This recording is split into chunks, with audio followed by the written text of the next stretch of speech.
This is the FA Cup highlight show, and the long journey to Wembley's showpiece final starts here. It's the FA Cup first round proper, where the game's minnows will seek a chance to beat the elite.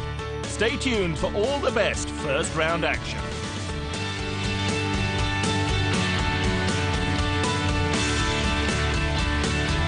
Coming up, we're at a packed Spotland. Can FC United make history against Rochdale?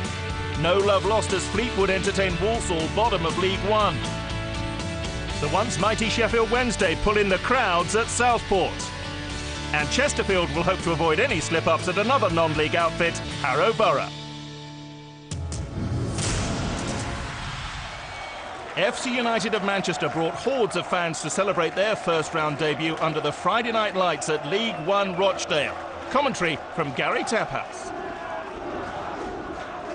Right, Norton, right again. In towards Deegan here, real chance. Well, can you believe it? Can you believe it? It's Platt who celebrates, and FC United are in front. A beautifully crafted move.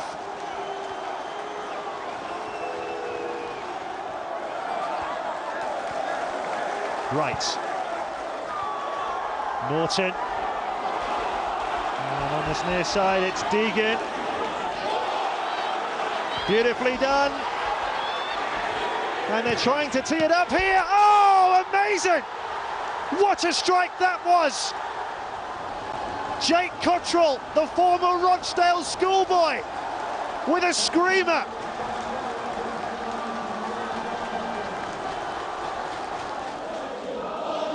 Adams and Barry Murphy over the ball here. And Rochdale pull one back. Barry Murphy takes. Oh, yes, they can. Elding. Totally unmarked, near post. Well, what a thrilling cup tie this is turning out to be. Onside, glancing header. It's the fifth club he's played in the FA Cup for, Barry Murphy. Lovely left foot he's got. Keeper started to come. Headers in the net. 2-2. Craig Dawson.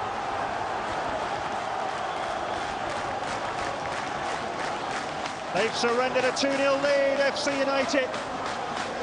Craig Dawson with his third of the season. Oh, great lead, lovely header. Great delivery again from Barry Murphy, who's now got 2 assists. And Norton managed to get the ball up to right. Norton's moved into the penalty area. Goalkeeper Lillis has lost it. It's Norton! Incredible! 4th minute of stoppage time, and the non-league goal machine has surely put FC United of Manchester into the second round of the FA Cup. It's an awful mistake from Josh Lillis. Mike Norton celebrates his 13th of the season, and it's unlucky for Rochdale.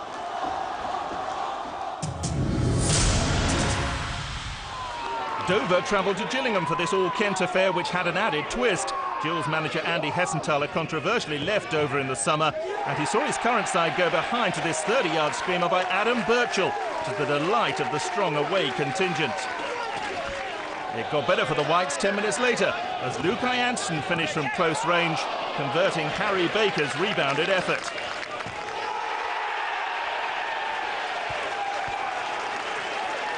And Gillingham's afternoon got worse when defender John Nutter was shown a straight red card for this cynical foul to leave them with 10 men for the final 20 minutes. Dover held on for a stunning victory against their former manager to keep their cup dreams alive. Tamworth welcomed Dario Gradi's League Two side Crewe to the Lamb, and it was the home team that took the lead. When Rhys Taylor failed to punch the ball clear at the far post, it fell to Alex Rodman, who scored via the crossbar. Crewe had a chance to level when Clayton Donaldson latched onto a through ball, but he couldn't find the target with this effort. Tamworth extended their lead when the ball came to Danny Thomas on the edge of the box, He picked his spot and curled a beautiful effort past the despairing Taylor. In the dying minutes, Crewe pulled one back when Westwood stole in at the far post, but the Lambs held on for a famous victory and will hope to better two recent campaigns when they made it to the third round. League Two side Bristol Rovers had crashed out of the competition at the first round stage in the two previous seasons, and they fell behind to non-league Darlington after 15 minutes when Michael Bruff's 20-yard drive gave the Quakers the lead. That didn't last long as Will Hoskin sent his free kick through the massed ranks of defenders into the bottom corner for the equaliser. However, it was to be Darlington's day as Gary Smith scored the winner on the hour. He played a 1-2 with Chris Senior and drove into the box. Wayne Brown attempted to intercept but only managed to divert the ball against a post, and Smith followed up to send Darlington into the second round.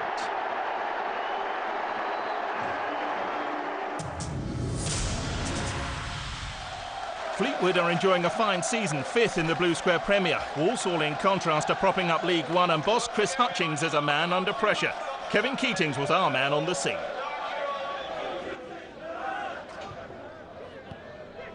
This is Dickinson, nice layoff to Matt Richards. Sight of goal, and a goal for Walsall.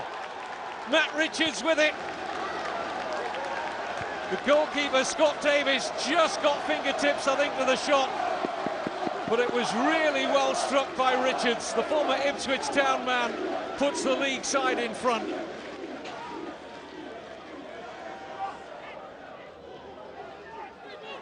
This is Craney. Oh, he's done well. And the referee has given a penalty against Richard Tawndry. Well, time seemed to just be suspended there for a second or two as Craney went down under the challenge of the Walsall captain, Richard Tawndry. Big Steve McNulty, who will step forward to take the kick against the veteran Jimmy Walker.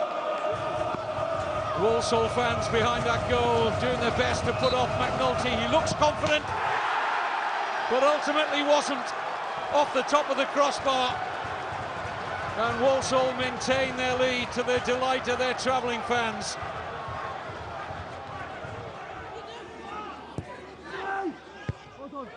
McNulty heads away.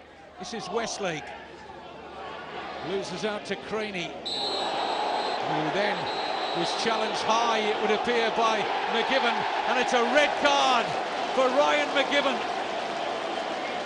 Referee could not have had a better view of the incident.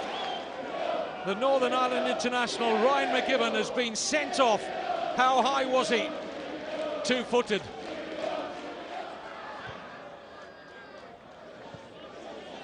Mullen. Shot maybe on here for the substitute. Oh, and he scored! Jamie Mullen!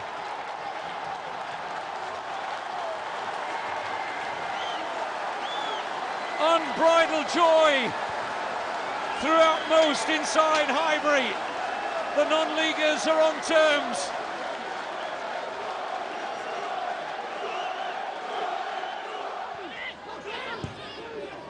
It's a good ball, it's an excellent pass. Taken on here by Seddon. Sets up the shot, and it's stabbed towards goal. Brilliant save by Walker. Mullen denied at the second time of asking, and I think that's where the flag comes for offside against Mullen. That goal stands if Walker doesn't make a save from Lee Thorpe. Mullen was standing in an offside position but not active, and that is a top save from Jimmy Walker. Swindon Supermarine have only been in business for 18 years, and their fans were going to enjoy their first foray into the FA Cup first round, whatever the result.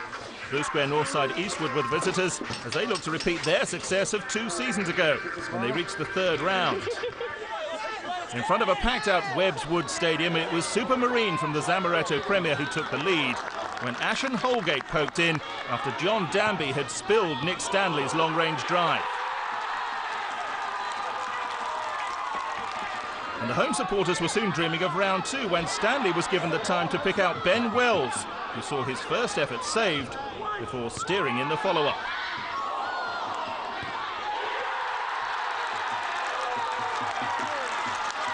But Eastwood refused to give up, and Lee Stevenson's inch-perfect free kick saw the Badgers claw their way back into the game. But it wasn't enough as Swindon Supermarine clung on to claim the most famous win of their short history. Blue Square Southside Chelmsford met fellow non-leaguers Hendon of the Ryman Premier at the Melbourne Stadium. Just 8 minutes had gone when Chelmsford opened the scoring. Sam Higgins' smart turn and shot, proving too good for the Greens' defence.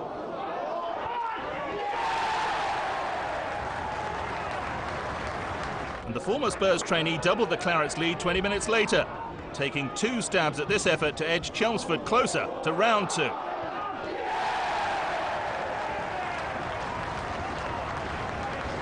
But Hendon soon had a route back into the tie. Sami Al Abd's back pass fell short and James Pullen hauled down Aaron Morgan. The keeper given his marching orders by referee Matt McLaughlin.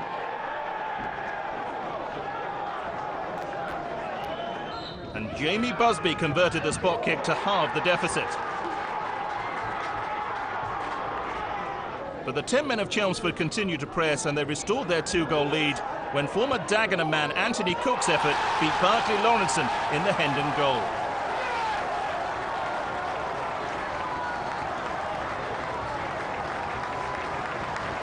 With just 10 minutes of their FA Cup journey remaining, Busby added his second of the day, but it proved too little too late, and it's Chelmsford who were left to celebrate progress to the second round.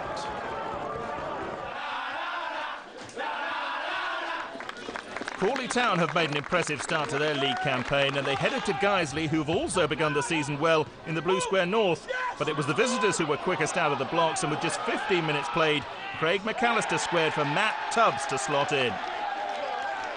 And the Red Devils doubled their lead before half-time as Scott Nielsen capped a neat move by lashing home Tubbs' delivery. With Guiseley on the ropes, Danny Hall was allowed to cut inside and fire in a low drive that was too good for Stephen Drench in the Guiseley goal.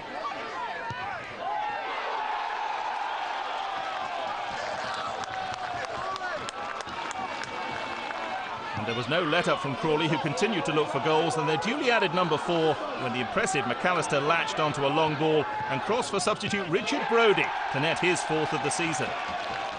And the substitute turned provider 3 minutes later as Crawley wrapped up the scoring.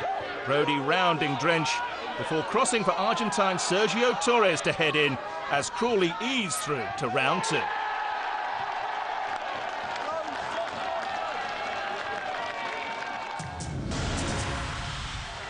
Sheffield Wednesday are one of the giants of the first round stage, and their presence at Southport's tiny Hague Avenue ground ensured that all vantage points were taken.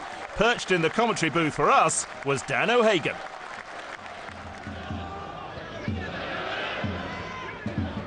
Here's Morrison, across goal and poked in by Teal for Sheffield Wednesday. Gary Teal gets the league club's breakthrough. And with the first real attempt on goal, Sheffield Wednesday score. Sim. Now Blakeman with a good ball through as well here for Barrett! And Paul Barrett is level. Sam Grounder's delirium at Hague Avenue. Oh, the FA Cup throws up another story. And the team from the Conference National have shocked the team from League One. Tommy Spurs' long throw. Helped off at Morrison off the post and turned in. And Mella Haskell, the man who missed a whole raft of first half chances, has restored for Wednesday normality.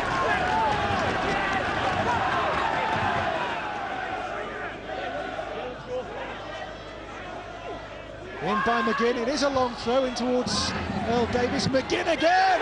Oh, what a goal! Matty McGinn, within seconds of coming on, has made the tie all square at 2-2 with a goal to really savour. on for 40 seconds, has levelled the tie with a wonder goal.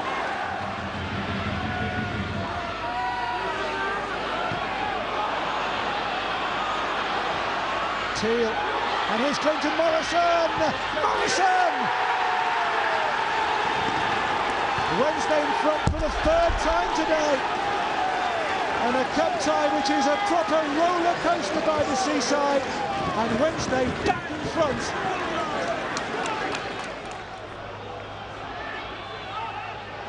This is Mellor. Neil Mellor still here for Sheffield Wednesday. Mellor's pulled back a good one as well. And Morrison again has scored again, and that might just be that.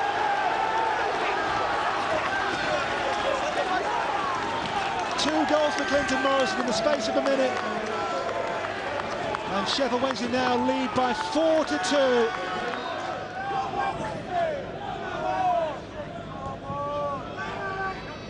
Oh, Tommy Spurs free here, that's 5.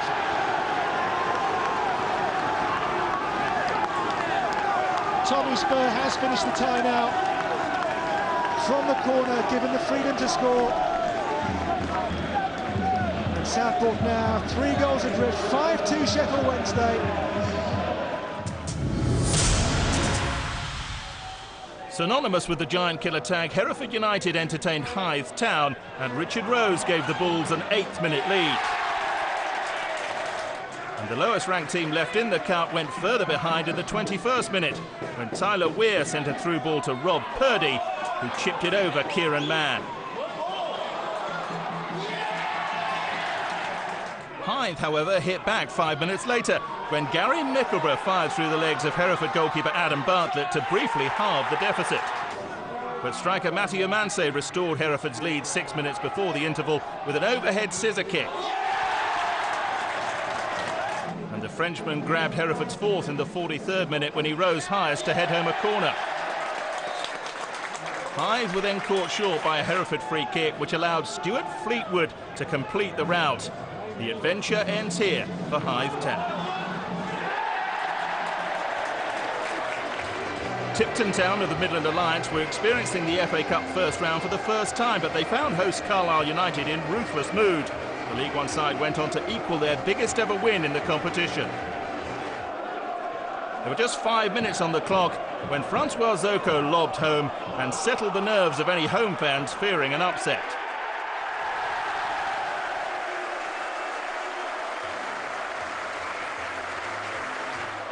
And just 4 minutes later, 20-year-old striker Gary Medine doubled the Cumbrians' advantage, and it was already looking like a very long afternoon for Tipton.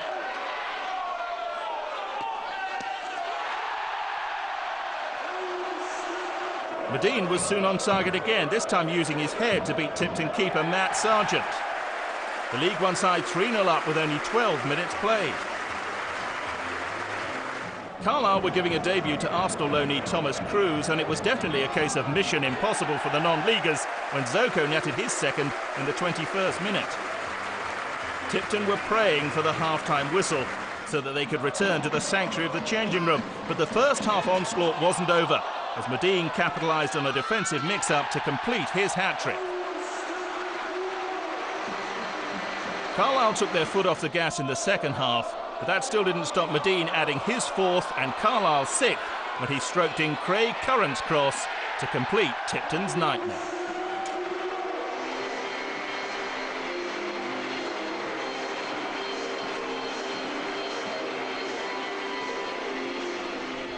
Wycombe headed into this clash undefeated in all competitions away from home, and after a goalless first half, the League Two side took the lead after some neat build-up play. Stuart Bevan showing determination to win possession and poking it into the corner for 1-0. Wycombe were looking likely to score again. However, the hosts levelled the match when Bradley Pritchard swept home a low cross from Peter Holmes after some good work down the right flank.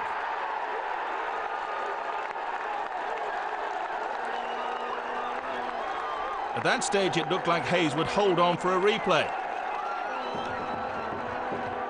But in the 94th minute of injury time, veteran Gareth Ainsworth stabbed home from a goal-mouth scramble to clinch the tie for Wycombe and break Hayes' hearts.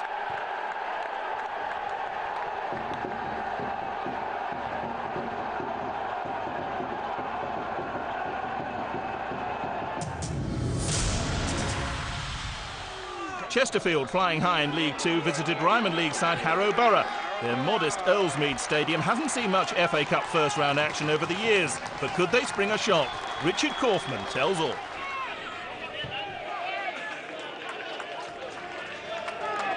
Oh, that's nice skill from Morris. Decent save onto the bar.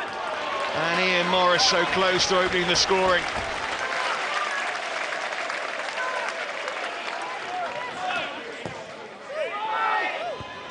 Off the bar again. What a save! And Whittaker denied somehow. It's not out yet. And Watts gets it away. Well, somehow it's still 0-0.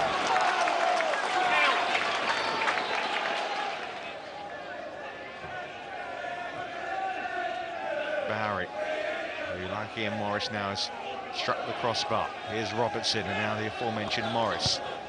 Links up well here with Robertson. And Bowden. Bowden hits the outside of his boot and unable to steer it on target here. Just stretching.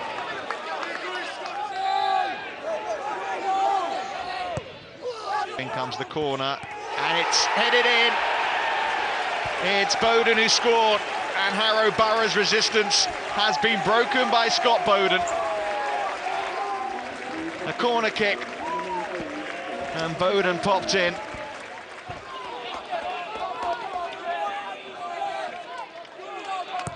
Watts takes the corner, and Hewitt heads just wide.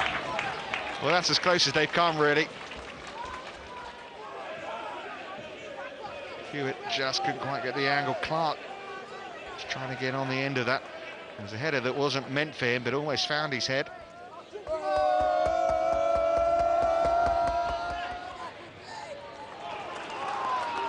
As Chesterfield come forward, it's Whittaker. We're in the final minute of injury time. Whittaker, and there is the second goal. Harrow Borough's dreams are over as Craig Davis, Chesterfield's top scorer, puts the final nail in the coffin.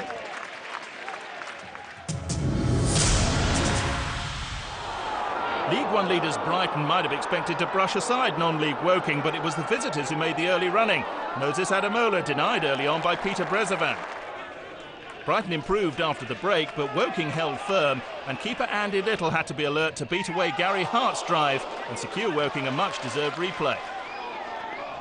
Dartford's struggles in the Blue Square South were forgotten as they entertained Port Vale. The non-leaguers took a surprise lead when Elliot Bradbrook turned in Ryan Hayes' free kick.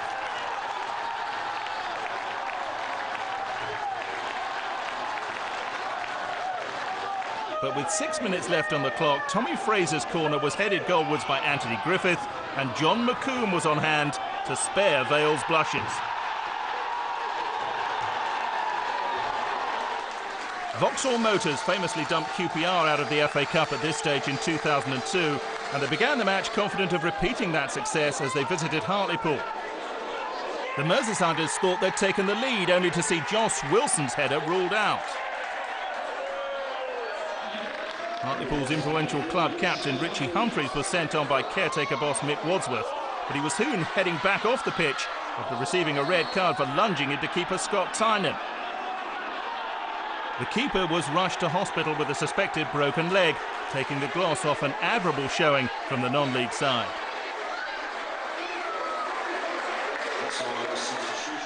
Luton travelled to Corby of the Blue Square North, hoping they could move one step closer to a potentially lucrative third-round tie.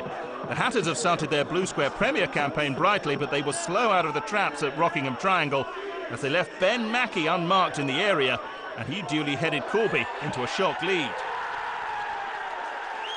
It was the Steelmen's only effort on target as they looked to cling on for a famous scalp, but with just 7 minutes remaining, Matthew Barnes' homer climbed highest to head Luton an equaliser and give the Corby fans an away day at Kenilworth Road when the sides meet for a replay.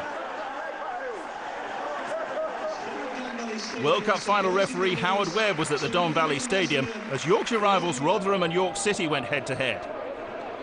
Rotherham currently occupy a playoff spot in League Two, whilst York continue to struggle in the Blue Square Premier. The prolific Adam Lafondra went close for the Millers, but it was the visitors who had the best chance of the game. Michael Rankin seized upon hesitancy in the Rotherham defence, only to arrow his shot narrowly wide of Andy Warrington's post. The teams will have to do it all again at Bootham Crescent. Time now to wrap up the rest of Saturday's results. Colchester United won a thriller 4-3 against Bradford. Notts County saw off Gateshead 2-0. Stevenage held near neighbours MK Dons 0-0. Droylsden won an all non-league clash against Havant. Bury beat Exeter, and Cheltenham Town beat League Two colleagues Morecambe 1-0. Dagenham and Leyton Orient will resume hostilities after their 1-1 draw. Ebbsfleet forced AFC Wimbledon to a replay. Lincoln beat Nuneaton 1-0, and Torquay overcame Mansfield by the same scoreline. Bournemouth won the all-League One clash with Tranmere 5-3, and Rushden pushed Yeovil all the way, succumbing to a late winner. Winners in 1976, Southampton progressed 2-0 against Shrewsbury. Cambridge drew a blank with League One betters Huddersfield. Macclesfield and Southend will meet again after their 2-2 draw. Northampton eased past Forest Green 3-0. Barnet earned a surprise replay, drawing 0-0 with Charlton. Swindon thrashed Plymouth 4-0. League Two Accrington survived a late fight back from Oldham to win 3-2. Stockport and Peterborough and Brentford and Aldershot will have to meet again after playing out 1-1 draws. Burton booked their place, beating League Two rivals Oxford 1-0.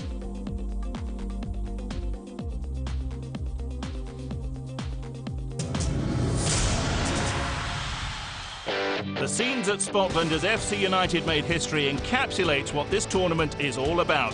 For drama and passion, the Cup won't let you down. Next stop, it's round 2, but bye for now.